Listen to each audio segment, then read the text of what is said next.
ولله على الناس حج البيت من استطاع إليه سبيلا وقال رسول الله صلى الله عليه وسلم إن الله فرض عليكم الحج فحجوا أو كما قال عليه الصلاة والسلام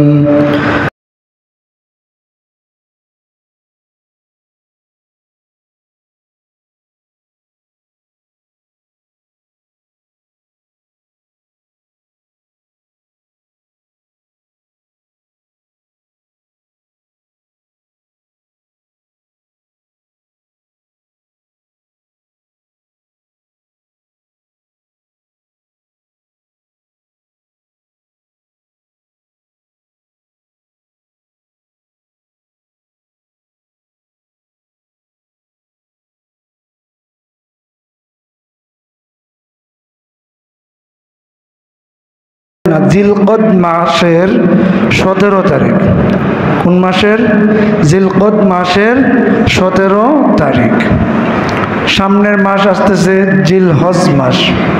সে জিলহজ মাসে আমাদের অনেকগুলো কাজ আছে। এর মধ্যে একটা কাজ হইল হজ, আরেকটা কাজ হইল কুরবানি, আরেকটা কাজ হইল ঈদুল আজহার নামাজ। শাবান মাস থেকে ইবাদতের একটা মৌসুম শুরু হয়। এই মৌসুমটা শেষ হয় কখন? একবারে মুহররমের 10 তারিখ পর্যন্ত। বলেন না সুবহানাল্লাহ। দেখবেন যে একটার পরে একটা আল্লাহ আলী অফার দিচ্ছেন। মুহররমের 10 তারিখেরও কিন্তু অনেক বড় ফজিলত আছে। এরপরে দিনগুলো থাকতে থাকে, আবার দেখা যায় যে রমজান আসতে থাকে। এভাবেই আমাদের মুসলমান যারা আমরা, তাদের দিনগুলোকে এভাবেই এবাদত বন্দিগিতেই, একটার পরে একটা এবাদত বন্দিগিতেই কাটাইতে হবে। কেননা আল্লাহ তো আপনি আমাকে এই জীবনটা দিয়েছেনই আল্লাহর এবাদত বন্দিগি করার জন্যে। আল্লাহ বলেন, ওয়ামা খালাকতুল জিন্না ওয়াল ইনসা ইল্লা লিয়াবুদুন। আল্লাহ নিজে বলতেছেন, আমি এই জিন এবং মানুষকে সৃষ্টি করেছি শুধুমাত্র আল্লাহর ইবাদত বন্দেগী করার জন্য। বলেন সুবহানাল্লাহ। সুতরাং আমরা একটার পরে একটা ইবাদত বন্দেগীতে লিপ্ত থাকতে হবে। আমি যে আলোচনা করতেছিলাম হজ সংক্রান্ত, হজ এটা ইসলামের কত নম্বর স্তম্ভ? হজ হইল 4 নম্বর স্তম্ভ। কত নম্বর? 4 নম্বর। হাদিস শরীফে আছে, আল্লাহ নবী সাল্লাল্লাহু আলাইহি ওয়াসাল্লাম বলেন, বুনিয়াল ইসলামু আলা খামসিন শাহাদাতি আল্লা ইলাহা ইল্লাল্লাহ ওয়া আন্না মুহাম্মাদার রাসূলুল্লাহ ওয়া ইকামিস সালাহ ওয়া ইতাইজ যাকাহ ওয়াল হজ ওয়া সাওমি রমাদান। তাহলে আমাদেরকে আল্লাহ নবী সাল্লাল্লাহু আলাইহি ওয়াসাল্লাম বলে দিচ্ছেন যে ইসলামের স্তম্ভ হইল 5টা। এর মধ্যে একটা হইল হজ। এই হজ, এই 5টা জিনিসের দিকে তাকাইলে আপনি দেখতে পারবেন যে আমাদের যে আল্লাহর পক্ষ থেকে যে আমাদের উপর যে আদেশগুলো আছে এটা 2 প্রকার। এক প্রকার হইল আমলি, আরেক প্রকার হইল ইতিকাদি। আমলি যেটা, এটা আমল করতে হবে, আর ইতিকাদি যেটা, এটা বিশ্বাস করতে হবে, আকীদা সংক্রান্ত হবে। যেমন আল্লাহ ইলাহা ইল্লাল্লাহ, আল্লাহ ছাড়া কোনো মাবুদ নাই, ও আন্না মুহাম্মাদার রাসূলুল্লাহ, এবং মুহাম্মদ সাল্লাল্লাহু আলাইহি ওয়াসাল্লাম আল্লাহ তাআলার রাসূল। এটা হলো একটা ইতিকাদি। এটাকে আপনি আমি আমল করতে পারবো না, তবে নবীকে বিশ্বাস করতে হবে, নবীর প্রতি, আল্লাহর প্রতি ঈমান আনতে হবে। 1। 2 নম্বর হলো আমলি। আমলি এটা আবার 3 প্রকারে বিভক্ত। একটা হইল শারীরিক, যেমন নামাজ পড়া, শরীর দিয়া নামাজ পড়লেন।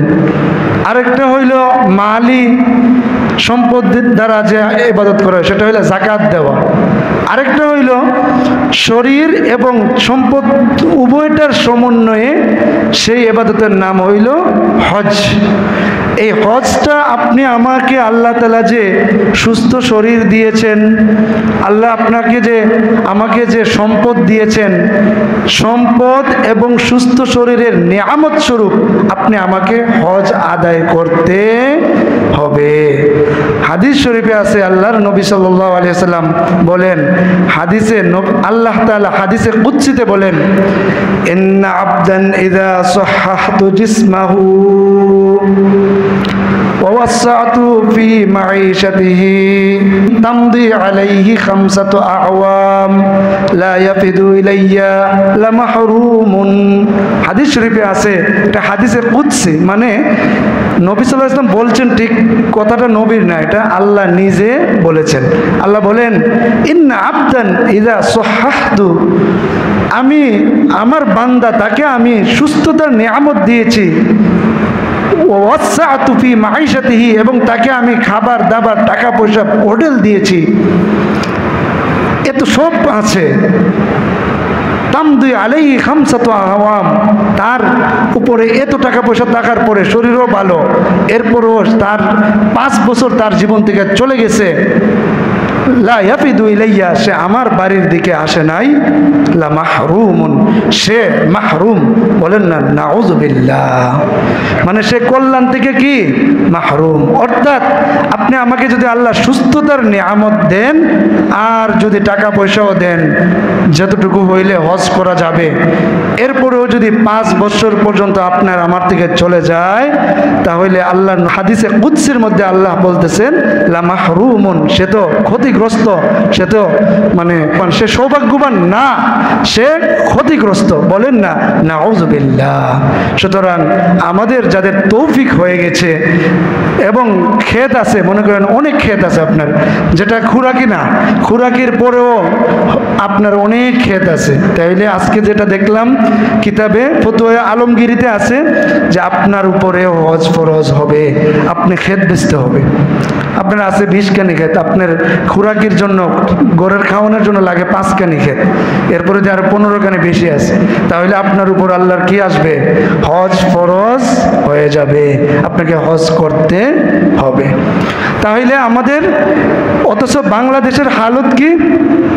বাংলাদেশের হালত হইল, বাংলাদেশে না অনেক জায়গায় এমন সিস্টেম হয়ে গেছে যে বৃদ্ধ না হইলে হজের টাইম হয় না। বিষয়টা এমন না, কই হুজুর মেয়েটা রইছে বাকি, মেয়েটারে বিয়া দিয়া লই, ঘরটা করা বাকি লইছে, ঘরটা কইরা লই। এভাবেই উনি আমি আপনি কি করতে দেখে, দেরি করতে দেখে। অথবা বলে যে আমার ব্যবসা তো অনেক দিন করতেই হুজুর, ব্যবসা করলে তো চুরিদারি করতে হয়, বাটপারি করতে হয়, তাহলে মনে করে যে হজ যদি কইরা লাই তাহলে তার বাটপারির সুযোগ নাই, সুতরাং হজটাকে দেরি করতে থাকে। অথচ এরপরে মেয়েকে বিবাহ দেওয়ার কথা বলা হয়, অথচ কিতাবে লেখে যে ওই ছেলে ওই মেয়ের জন্য নিজের বিবাহ হওয়া জরুরি না। ছেলে মেয়ে যদি বালেগ হয় এবং তার টাকা পয়সা হয়ে যায়, তার যে শর্ত শারায়েত আছে হজ ফরজ হওয়ার জন্য, এই শর্তগুলি পাওয়া গেলে নিজেও বিবাহ করা জরুরি না, বরং হজ ফরজ হয়ে যাবে। বলেন সুবহানাল্লাহ।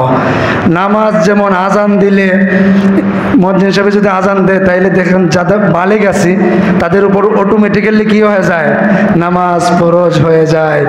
আজান দেওয়ার পরেও জোহরের আজান দিলে জোহরের নামাজ অটোমেটিক ফরজ, আসতেই হবে আপনাকে। পুরুষ হইলে মসজিদে আসবেন, বাড়িতেও পড়তে পারবেন, কিন্তু পড়াটা তো অনুত্তম, সব একদমই হবে না, কম হবে। তো এভাবে মহিলারাও বাড়িতে পড়তে হবে। এইভাবে আপনার উপর আমার উপর যদি শর্তের মাধ্যমে আপনি আমাকে যদি পেয়ে বসে যে হ্যাঁ এত টাকা আছে, এত শরীরও ভালো আছে, রাস্তাঘাটও ক্লিয়ার আছে, তাহলে আপনি আমার উপর হজ ফরজ। এখানে মেয়ের বিয়ে দেওয়াও শর্ত নাই, বাড়িঘর করাও শর্ত নাই, ব্যবসাটা আড়াই এলোই এটাও শর্ত নাই, কোনো ধরনের শর্ত ছাড়া এদের মধ্যে আমরা পালাইতে পারবো না। বরং আমাদের কি করতে হবে? দ্রুত সময়ের মধ্যেই হজ আদায় করে ফেলতে হবে। হাদিস শরীফে আছে তাআজ্জালু ইলাল হজ الحج فإن أحدكم لا يدري ما يعرض له تعجلوا إلى الحج তোমরা হজে তাড়াতাড়ি করো فإن أحدكم তোমাদের কেউ কেউ তো তোমরা জানো না লা ইয়াদরি মা ইয়ারিদু লাহু কেউ তো জানে না যে তার জন্য আগামীকাল কি আসতেছে আপনি আমি জানি আগামীকাল আমার কি হবে আল্লাহ বলেন ইন্নাল্লাহা ইনদাহু ইলমুস সাআ ওয়া ইউনাজ্জিলুল গায়থ ওয়া ইয়ালামু মা ফিল আরহাম ওয়া মা তাদরি নাফসুম মাযা তাকসিবু গাদা ওয়া মা তাদরি নাফসুম বিআইয়ি আরদিন তামুত আল্লাহ বলেন ইন্নাল্লাহা ইনদাহু ইলমুস সাআ নিশ্চয় আল্লাহর কাছেই রয়েছে কিয়ামত দিবসের কথা এবং আল্লাহ কখন মেঘমালা দিবেন এটাও আল্লাহই ভালো জানেন ওমা তাদরি নাফসুম মাযা তাকসিবু গাদা কোনো মানুষই জানে না সে আগামীকাল কি রুজি করবে কোথায় থাকবে সে জানে না ওমা তাদরি নাফসুম বিআইয়ি আরদিন তামুত কোনো নফস কোনো মানুষই জানে না সে কোন জায়গাতে তার মৃত্যু হবে সুতরাং যেহেতু আমাদের জানা নাই মৃত্যুটা কখন হবে আমাদের জানা আছে জানা নাই সুতরাং হাদিস শরীফের ভাষ্য অনুযায়ী দ্রুত হজ করে নেওয়া জরুরি যেহেতু কারো এমন হজের আবশ্যকতা এসে যায় যে হ্যাঁ তার উপর সব টাকা পয়সা সবই আছে তাহলে তাকে তিনটি কাজ করতে হবে এক নাম্বার যে বছর হজের অর্থাৎ টাকা পয়সা হয়েছে সব ঠিক আছে ওই বছরই হজ করতে হবে আমাদেরকে ওই বছরই হজের জন্য চেষ্টা করতে হবে যদি ওই বছর না হয় তাহলে সামনের বছরের জন্য সুদৃঢ় প্রতিজ্ঞা করতে হবে যে আমাকে হজ করতেই হবে সামনের বছরের জন্য আপনি কি করতে হবে অ্যাপ্লাই করে রাখতে হবে দরখাস্ত দিয়ে রাখতে হবে গেল 2 নাম্বার 3 নাম্বার আপনি আমার ছেলে মেয়েদেরকে আমরা ওসিয়ত করে রাখতে হবে যে আমার উপর কিন্তু হজ ফরজ হয়েছে এই বছর হয়তো আমি হজ করতে পারতেছি না কাগজে হয় নাই তোমরা মনে রাখবা যদি আমি মারা যাই তাহলে আমার পক্ষ থেকে তুমি কমপক্ষে তোমরা আমার সম্পদ থেকে তোমরা হজের ব্যবস্থা করাইয়া দেবা গেছে সপ্তাহ বলছিলাম যে অবশ্যইভাবে আমরা হজ এর জন্য ওসিয়ত করে যাব ওসিয়ত না করলেও ধনী ব্যক্তিদের ছেলে মেয়েদের ব্যাপারেও বলা আছে যে তারা যেন হজটা বাবা মায়ের জন্য বদলি হজটা করিয়ে দেয় যদি বাবা মা মারা যায় আর যদি না মারা যায় তাহলে তো বাবা মা নিজেরাই করবে কারণ এই সম্পদ কার পক্ষ থেকে আসছে বাবা মায়ের পক্ষ থেকে আসছে তো তাওয়াঙ্গার গশতি আজমালেমা ইজামা গাফিল শুদি আজহালেমা তো তাওয়াঙ্গার গশতি আজমালেমা মা বাবা যদি মারা যায় কবরে তারা বলতে থাকে এই ছেলে তুমি তো আমাদের মাল দ্বারা মালওয়ালা হয়েছ ই জামা গাফেল শুধু আজ হালেমা আমাদের এই অন্ধকার কবরে অন্ধকারে আমরা আছি তুমি তো আমাদেরকে ভুলে রয়েছ হাদিস শরীফে আছে কবরস্থানে আপনি আমি বাবা মা বা আপনি আমার আত্মীয় স্বজন তারা কেমন অবস্থায় থাকে হাদিসে আছে আল্লাহ নবী সাল্লাল্লাহু আলাইহি ওয়াসাল্লাম বলেন মাল মাইয়িতু ফিল কবরি ইল্লা কাল গারিকিল মুতাগাউইস ইয়ান্তাযিরু দাওয়াতান তালহাকুহু মিন আবিন আও উম্মিন আও সাদীকিন ফাইযা লাহিকাহু কানা আহাব্বা ইলাইহি মিনাদ দুনিয়া ওয়া মা ফিহা ওয়া ইন্নাহু তাআলা লা ইউদখিলু আলা আহলিল কুবুরি মিন দুআই আহলিল আরদ আমসালাল জিবাল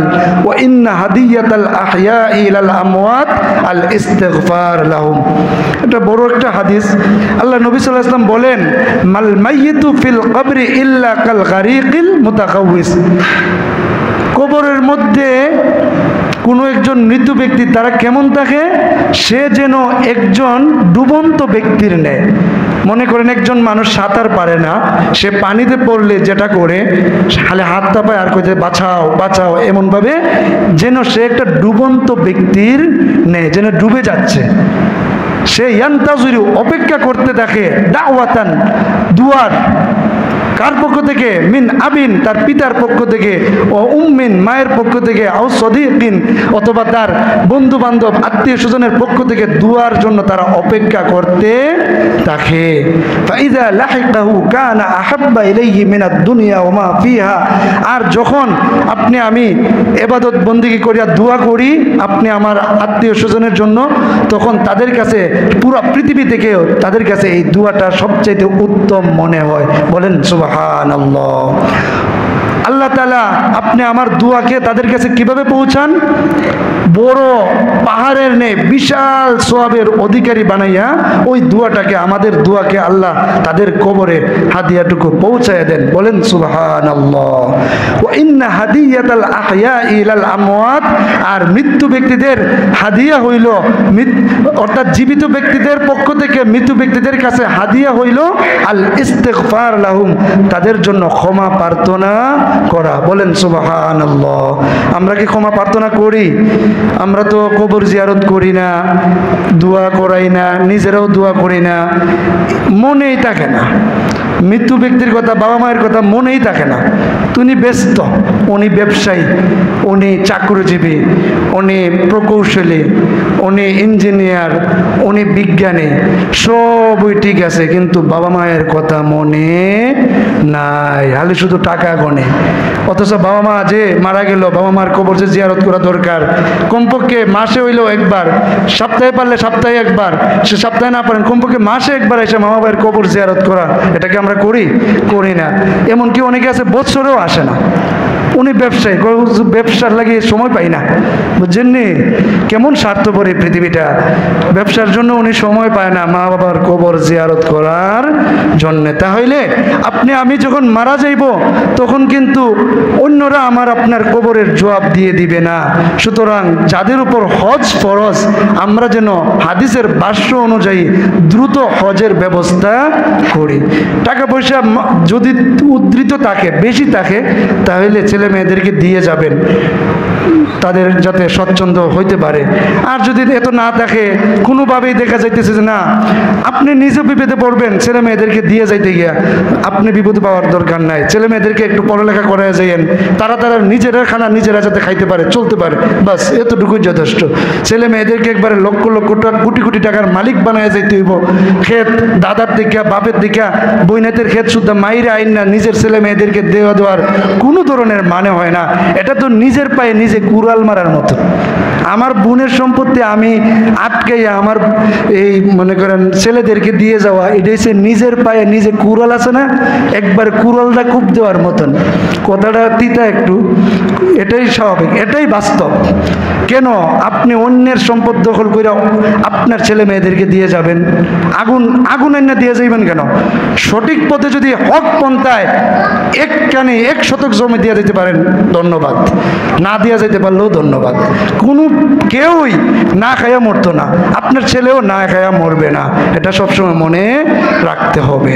তাহলে হজ, এটার যে আরাফার ময়দানে যে একটা অবস্থা সৃষ্টি হয়, সেটা হইল পরকালের অবস্থা সৃষ্টি হয়ে যায়। 2টা কাপড় থাকে, ইহরাম বাঁধলে কয়টা কাপড় থাকে? 2টা কাপড়। একটা হয়েছে মানে নিজের শরীর এ জায়গাটা বাঁধার জন্য, আর একটা হয়েছে বুক বাঁধার জন্য। এই 2টা কাপড়ের মাধ্যমে দেখবেন যে রাজা, বাদশাহ, ধনী, গরিব, কৃষ্ণাঙ্গ, শ্বেতাঙ্গ, একবারে উঁচু জাত, নিচু জাত, কোনো ধরনের জাতপাত নাই। সেখানে সবাই একটাই কথা বলতে থাকে, লাব্বাইক। বলেন সবাই, লাব্বাইক আল্লাহুম্মা লাব্বাইক, লাব্বাইক লা শারীকা লাক লাব্বাইক, ইন্নাল হামদা ওয়ান নি'মাতা লাক ওয়াল মুলক লা শারীকা লাক। সবাই কি বলতে থাকে?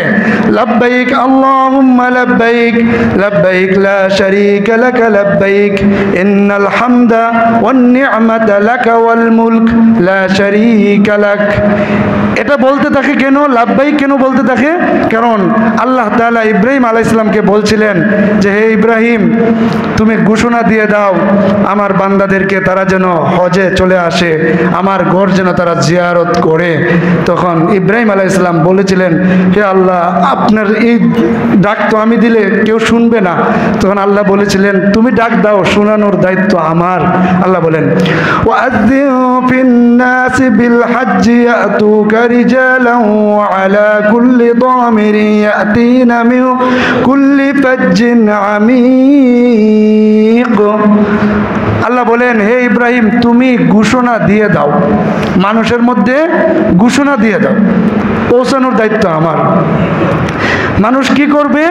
হেঁটে হেঁটে আসবে, হেঁটে হেঁটে হজ করতে আসবে, উটের মধ্যে চড়ে চড়ে হজ করতে আসবে। আগের যুগে উট ছিল, এখন এনে বিমান। বিমান তো আর এত হয়তো 200-300 বছরের মধ্যে হয়তো হয়েছে, এর আগে তো বিমান ছিল না। হয়তো জাহাজ ছিল 200-300 বছর আগে, আর প্রায় 1000 বছর আগে তো এতেও ছিল না, জাহাজও মনে হয় ছিল না, শুধুমাত্র উট ছিল। উট, মরুর জাহাজ যাদেরকে বলা হয়, সেই উটও বেঁধে আল্লাহ আয়াতে বলতেছেন মিন কুল্লি ফাজ্জিন আমিক, দূর দূরান্ত থেকে তারা কৃষকায় উটের উপর সোয়ার হয়ে হয়ে পায়ে হেঁটে হেঁটে আমার ঘর তোয়াফের জন্য তারা আসবে। বলেন সুবহানাল্লাহ। এখন তো হজের মৌসুম চলতেছে, দেখবেন যে আমাদের দেশ থেকেও যাওয়া শুরু হয়ে গেছে। পুরো পৃথিবী থেকে আল্লাহ তাআলার সেই ঘর কাবা ঘরের প্রতি মানুষের চুম্বকের টানের নেয়, সারা পৃথিবী থেকে আল্লাহ তাআলার ঘরে মানুষ যাচ্ছে। বলেন না সুবহানাল্লাহ। এটা কে বলে দিয়েছেন? আল্লাহ বলে দিচ্ছেন যে তোমরা আসো, আমার দিকে আসো। হাদিস শরীফে আছে, আল্লাহ নবী সাল্লাল্লাহু আলাইহি ওয়াসাল্লাম বলেন, ইন্নাল্লাহা ফারাদা আলাইকুমুল হজ ফাহুজ্জু, নিশ্চয় আল্লাহ তাআলা তোমাদের উপর হজকে ফরজ করে দিয়েছেন। ফাহুজ্জু, তোমরা কি করো? হজ আদায় করো। বলেন সুবহানাল্লাহ। আল্লাহ নিজে ডাকতেছেন, হাদিস শরীফেও বলতেছেন যে বারবার তোমরা হজ আদায় করো, হজ আদায় করো। আরেক আয়াতে আল্লাহ সরাসরি আমরের সিগা দেয়া, অর্থাৎ আদেশ সূচক বাক্য দ্বারা বলে দিয়েছেন, ওয়া আতিমুল হজ্জ ওয়াল উমরাতা লিল্লাহ, তোমরা আল্লাহর জন্য হজ এবং উমরাকে পালন করো। বলেন সুবহানাল্লাহ। এভাবে আল্লাহ তাআলা বারবার ডাকতেছিলেন। ইব্রাহিম আলাইহিস সালাম তিনি একটা দোয়া করছিলেন, এই দোয়ার কারণেও আল্লাহ তাআলা মানুষের মনকে এই কাবা ঘরের দিকে ঝুঁকিয়ে দিয়েছিলেন। ইব্রাহিম আলাইহিস সালামের দোয়াটা কি ছিল? আল্লাহ বলেন, রব্বানা ইন্নী আসকাউতু মিন যুররিয়্যাতি বিওয়াদিন গায়রি যী যারইন ইনদা বাইতিকাল মুহাররম রব্বানা লিয়ুকিমুস সালাতা ফাজআল আফইদাতাম মিনান নাসি তাহওয়ি ইলাইহিম ওয়ারযুকহুম মিনাস সামারাত। ইব্রাহিম আলাইহিস সালাম, যখন ইব্রাহিম আলাইহিস সালামকে বলা হইল তোমার ছেলে ইসমাইল এবং তোমার স্ত্রী যে হাজেরা আছে ওনাকে নিয়ে ওই মক্কার সেই জনমানবহীন, যেখানে গাছ নাই, মানুষ নাই, কিছু নাই, সেখানে নিয়ে রাখে আসো। তখন ইব্রাহিম আলাইহিস সালাম ওনার স্ত্রী এবং ছেলেকে রাইখে আসলেন। রাইখে আসার পথে এই দোয়াটা করছিলেন, রব্বানা ইন্নী আসকানতু মিন যুররিয়্যাতি, হে আল্লাহ, আমি তো আমার ছেলেকে, আমার স্ত্রীকে এমন জায়গায় রাখে আসছি, বিওয়াদিন গায়রি যী যারইন, এমন একটা উপত্যকায় আল্লাহ রেখে আসছি যেখানে তো খেজুর গাছ নাই, কোনো গাছ নাই, জঙ্গল নাই, কিচ্ছু নাই, মানুষও নাই। আল্লাহ তুমি আল্লাহ একটা ব্যবস্থা কইরো, ফাজআল আফইদাতাম মিনান নাসি তাহওয়ি ইলাইহিম, হে আল্লাহ তুমি মানুষদের অন্তরের মধ্যে এমনভাবে তাদের জন্য মায়া সৃষ্টি করে দেও যেন মানুষের অন্তর ওই দিকে ঝুঁকে যায়। বলেন না সুবহানাল্লাহ। ইব্রাহিম আলাইহিস সালামের দোয়াকে আল্লাহ কবুল করেছেন। এই কারণেই সেই ইসমাইল আলাইহিস সালামের সেখানে যে বসবাসের জায়গা, হাজরা আলাইহিস সালাম যেখানে দৌড়াদৌড়ি করেছিলেন, সাফা মারওয়াতে 7 বার চক্কর লাগাইছিলেন, সেই চক্করকে আল্লাহ চিরবাসর করে রেখেছিলেন, অর্থাৎ মানুষকে চিরস্মরণীয় করে রেখে দিয়েছেন। বলেন না সুবহানাল্লাহ। আপনি পারবেননি আপনার স্ত্রী আপনার ছেলেকে 90 বছর 99 বছর পরে 120 বছরে স্ত্রী বয়স 99 বছরে একটা বাচ্চা হয়েছে, ওই বাচ্চাকে নিয়ে একটা জনমানবহীন যেখানে নাই গাছ বিরিক নাই মানুষ রেখে আসতে পারবেননি? পারতেন না।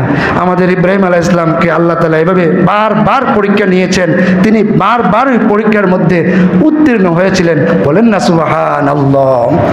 ইয ক্বালা লাহু রাব্বুহু আসলিম ক্বালা আসলামতু লিরাব্বিল আলামিন। ইয ক্বালা লাহু, স্মরণ করো যখন তার প্রভু তাকে বলেছিল আসলিম, তুমি আত্মসমর্পণ করো, তখন ইব্রাহিম আলাইহিস সালাম বলেছিলেন ক্বালা আসলামতু লিরাব্বিল আলামিন, সমস্ত পৃথিবীর প্রতিপালক আল্লাহর জন্য আমি কি করলাম? আত্মসমর্পণ করলাম। বলেন না সুবহানাল্লাহ। ইব্রাহিম আলাইহিস সালাম জীবনে কতটা পরীক্ষা দিয়েছেন জানেননি? অনেকগুলো পরীক্ষা।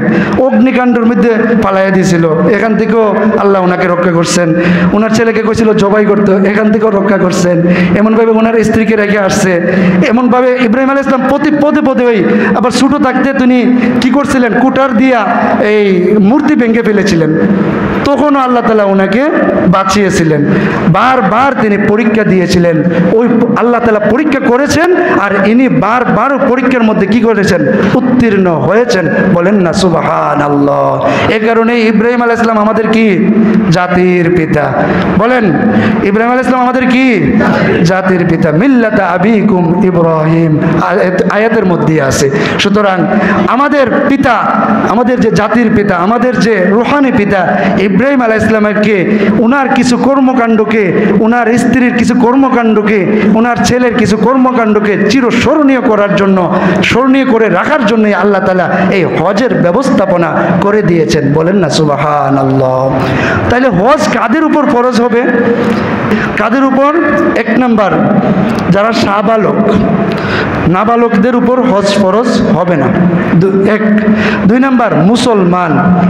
কাফের এদের জন্য তো কোনো কিছুই দরকার নাই। দুই নম্বর মুসলমান। তিন নম্বর, যারা সুস্থ আছে, সব দিক দিয়ে সুস্থ স্ট্রং আছে তারা। চার নম্বর, যারা স্বাধীন, গুলাম না। অনেকে আছে না গুলাম, এখনের যুগে তো গুলামের চল নাই। নবী সাল্লাল্লাহু আলাইহি ওয়াসাল্লামের যুগে গুলাম আছিল, যাতে ইসলামী যুদ্ধ হইতো, দৈরা আনতে পারলে যদি ইসলামিক সেনাবাহিনী তাদেরকে দৈরা নিয়ে আসে তাহলে তারা গুলাম হয়ে যেত। তো গুলাম, তাদের উপর আবার হজ ফরজ হয় না। এরপরে আসেন আপনার যাদের ক্ষমতা আছে, অর্থাৎ আপনার বাড়ি থেকে মক্কা শরীফ যাওয়ার মতন ভাড়া আছে, টাকা আছে, আবার ওই সময় যে 1.5 মাস যে আপনি থাকবেন হজের সময়, ওই 1.5 মাস আপনার পরিবার পরিজনকে খানা খাওয়ানোর মতন ব্যবস্থা আছে। আপনার পরিবার পরিজন না খেয়ে থাকবে এমন হবে না, এত টাকা আছে, তাহলে আপনার উপর হজ ফরজ হবে। 6 নম্বর হইল রাস্তা নিরাপদ হতে হবে। কথার কথা, আপনি যে রাস্তা দিয়ে যাইবেন ওই রাস্তায় যদি যুদ্ধক্ষেত্র হয়, বোমা নিক্ষেপ করে বিমানের উপরে অথবা জাহাজ দিয়ে গেলে জাহাজকে যদি দস্যুরা ডুবিয়ে দেয়, তাহলে ওই জায়গাতে ওই রাস্তা যদি নিরাপদ না হয় তাহলে আমাদের উপর হজ ফরজ হবে না। আলহামদুলিল্লাহ আমাদের দেশের রাস্তা তো ফ্রি, কি আছে? নিরাপদ আছে। এরপরে আসেন মহিলা যদি হয় তাহলে তাদের জন্য তাদের সাথে একজন মাহরাম লাগবে।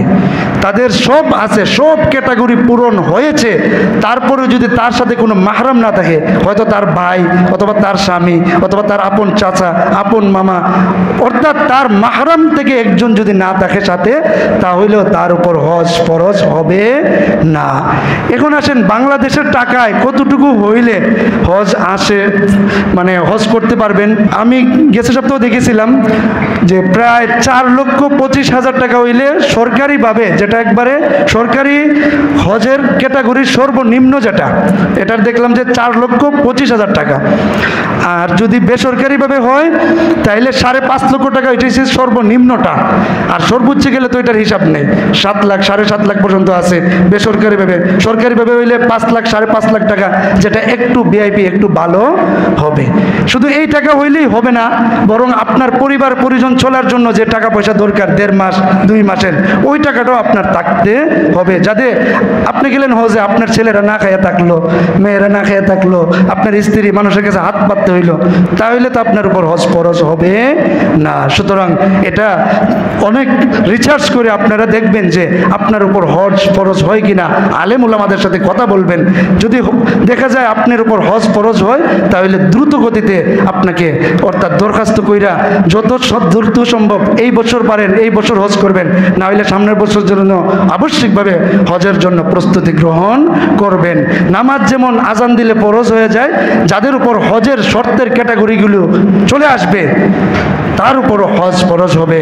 কিন্তু আশ্চর্যের বিষয় দেখবেন, অনেক বড় লোক আছে, এই এলাকাতে নাও থাকতে পারে, অনেক বড় লোক আমার নিজেরও জানা আছে, যারা অনেক বড় লোক, টাকা পয়সা আছে, তারা ইউরোপ কান্ট্রি ঘুরতে যায়, থাইল্যান্ড, মালদ্বীপ, এই জায়গাতে ঘুরতে যায়, অনেক কিছুই করে, কিন্তু তারা হজ করে না, তারা হজ করতে রাজি না। এমনি ঘুরে, সে বিভিন্ন ভ্রমণে যায়, কিন্তু সে হজ করতে রাজি হয় না। তারা হয়েছে পুরা কপাল।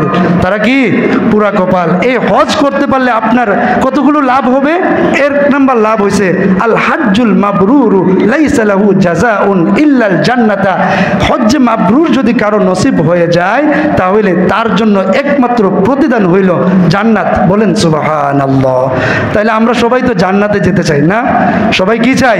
জান্নাতে যেতে চাই। সুতরাং যাদের উপর হজ ফরজ হয়েছে, আমরা হজ আদায় করব ইনশাআল্লাহ। আল্লাহর তৈরি সুন্দর মনোরম সেই মনোমুগ্ধকর জান্নাত আপনার জন্য প্রস্তুত রয়েছে। এক। দুই নাম্বার, মান হাজ্জা লিল্লাহ ফালাম ইয়ারফুস ওয়ালাম ইয়াফসুক রাজাআ কায়াউমিন ওয়ালাদাতহু উম্মুহু।